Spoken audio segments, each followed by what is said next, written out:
இறைவார்த்தையில் இணைவோம், நம் ஆன்மீகத்தை பலப்படுத்துவோம். கிறிஸ்துவில் பிரியமான அன்பு சகோதர சகோதரிகளே, இறைவார்த்தை பகிர்வில் தவக்காலத்தின் 2வது வாரம் வியாழக்கிழமையன்று லூக்கா எழுதின செய்தி 16ஆம் அதிகாரம் 19 முதல் 31 முடிய நற்செய்தி வாசகம் நமக்கு கொடுக்கப்பட்டிருக்கின்றது. பணக்காரனும் ஏழை லாசரும் ஒரு அற்புதமான ஆன்மீகத்தின் தலைசிறந்த ஒரு உதாரணமுள்ள உவமையை நம் ஆண்டவர் இயேசு கிறிஸ்து நமக்கு இன்று படம் பிடித்து காட்டுகிறார். இறை சாயலாக படைக்கப்பட்ட நாம் அனைவருமே இந்த மன்னக பயணம் முடிந்து விண்ணகத்தில் எப்படி நிலையான வாழ்வு பெற வேண்டும் என்பதை வெளிப்படுத்தக்கூடியதுதான் இந்த உவமை. பிறக்கின்ற எவரும் இந்த மண்ணகத்தில் நிரந்தரமாக வாழ்ந்துவிட முடியாது. மாறாக நம்முடைய பிறப்பிடம் எதுவோ அங்கே மீண்டும் நாம் செல்ல வேண்டும் என்பதுதான் இயற்கையினுடைய நியதியும் இறைவனுடைய எதிர்பார்ப்பும். அப்படி இருக்கின்ற பொழுது இன்றைய ஆன்மீக சிந்தனையாக நாம் அனைவருமே எப்படி வாழ வேண்டும் என்பதை, குறிப்பாக இந்த தவக்காலத்திலே நாம் எடுக்கின்ற முயற்சிகள் எப்படிப்பட்டதாக இருக்க வேண்டும் என்பதை இயேசு நமக்கு படம் பிடித்து காட்டுகிறார்.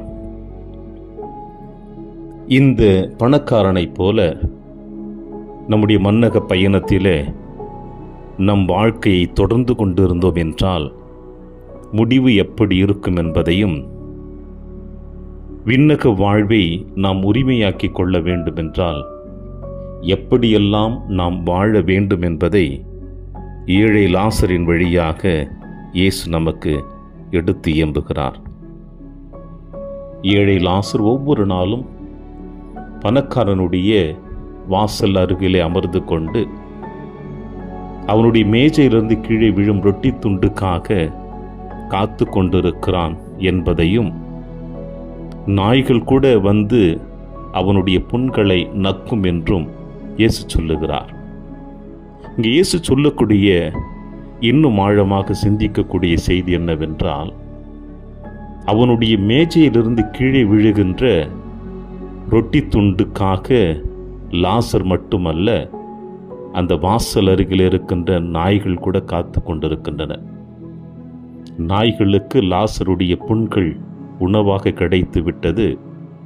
ஆனால் லாசருக்கோ ஒருவேளை உணவு கூட கிடைக்கவில்லை.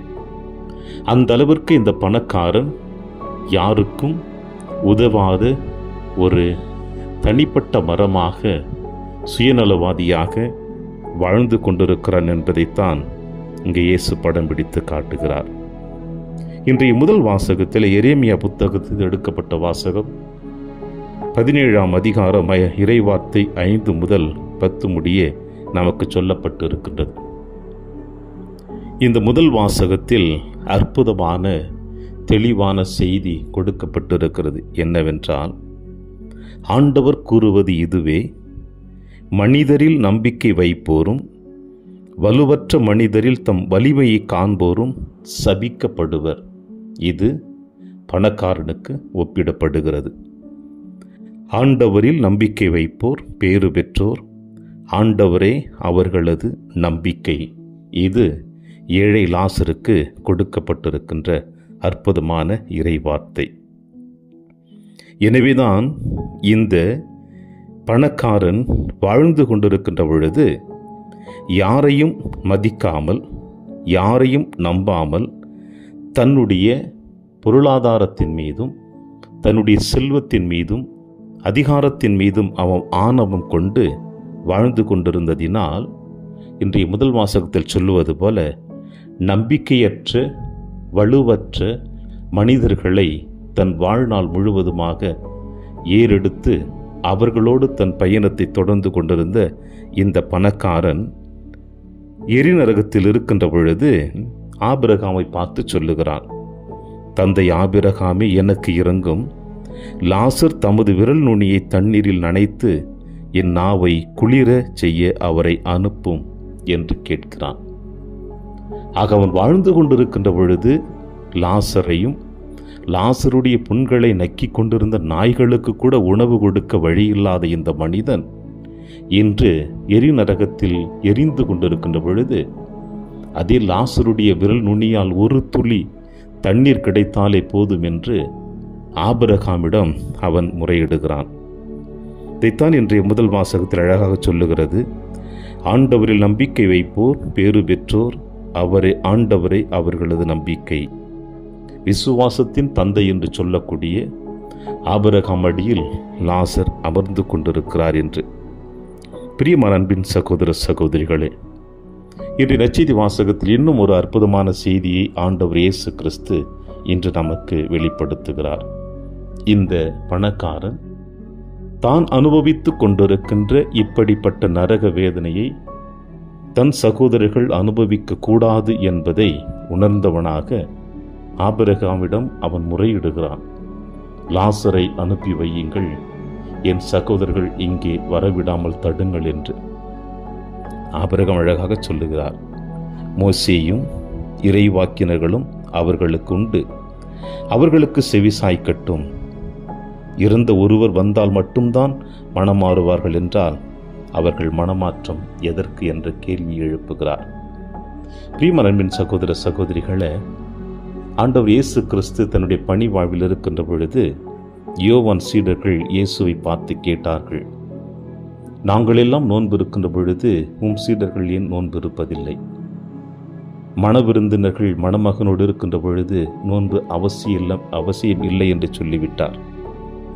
பல நேரங்களிலே இந்த அற்புதமான மகிழ்ச்சியான ஆன்மீக வார்த்தையை, வாழ்வை நாம் உலக ரீதியாக ஏறெடுத்து பார்த்து அதை இழந்து வாழ்ந்து கொண்டிருக்கின்றோம்.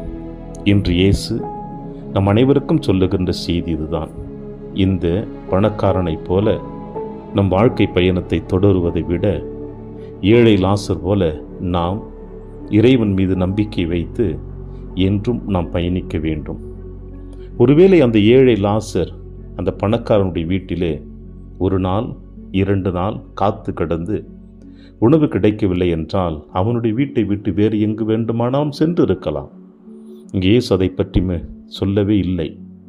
ஏனென்றால் இங்கே ஆபிரகாம் இந்த ஏழை லாசரை தன் மடி மீது அமர வைத்திருக்கிறார் என்றால் ஆண்டவர் மீது எந்த அளவிற்கு இந்த ஏழை லாசர் நம்பிக்கையோடு விசுவாசத்தோடு இருந்திருப்பார் என்பதையும், இந்த பணக்காரன் எந்த அளவிற்கு அடுத்தவர்களை, தேவையில் உழல்வோர்களை, தேவையுடையவர்களை சந்திக்காமல் உணர்ந்து கொள்ளாமல் வாழ்ந்து கொண்டிருக்கிறார் என்பதையும் இயேசு வெளிப்படுத்ததான் இந்த அற்புதமான உவமையை வெளிப்படுத்தி இருக்கிறார். எனவே இந்த தவக்காலத்தில் பயணித்து கொண்டிருக்கின்ற நாம் ஏழை லாசரை போலவா அல்லது இந்த பணக்காரனைப் போலவா நாம் வாழ்ந்து கொண்டிருக்கிறோம்? சிந்தித்து ஒருவேளை பணக்காரனைப் போல இருந்திருந்தால் அந்த வாழ்வை முற்றிலுமாக மாற்றி அமைத்து விட்டு ஏழை லாசரை போல இறைவன் மீது நம்பிக்கை கொண்டவர்களாக தொடருவோம். இந்த தவக்காலத்தில் இறையாசிரியர் என்றும் உங்களோடு